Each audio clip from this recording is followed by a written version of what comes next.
ওয়ানডেতে বাংলাদেশের হয়ে সবচেয়ে বেশি ছক্কা হাঁকানো 5 ব্যাটারকে দেখে নিন। নাম্বার 5, সাকিব আল হাসান। 234 ম্যাচে সাকিব হাঁকিয়েছেন 54টি ছক্কা।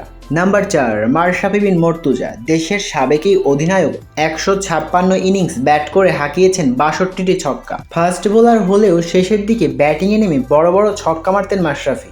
নাম্বার 3, মুশফিকুর রহিম। সাবেক এই মিস্টার ডিপেন্ডেবল অবসরে যাওয়ার আগে হাঁকিয়েছেন 100টি ছক্কা।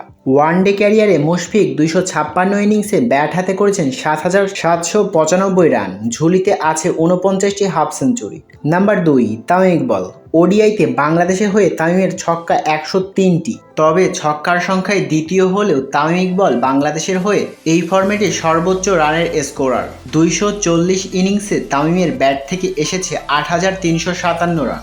নাম্বার 1, মাহমুদুল্লাহ রিয়াদ। বাংলাদেশ ক্রিকেটের এই সাইলেন্ট কিলার অবসরে যাওয়ার আগে মিডল অর্ডার নেমে হাঁকিয়েছেন 107টি ছক্কা। 209 ইনিংস ব্যাট হাতে মাহমুদুল্লাহ 5,689 রান করেন।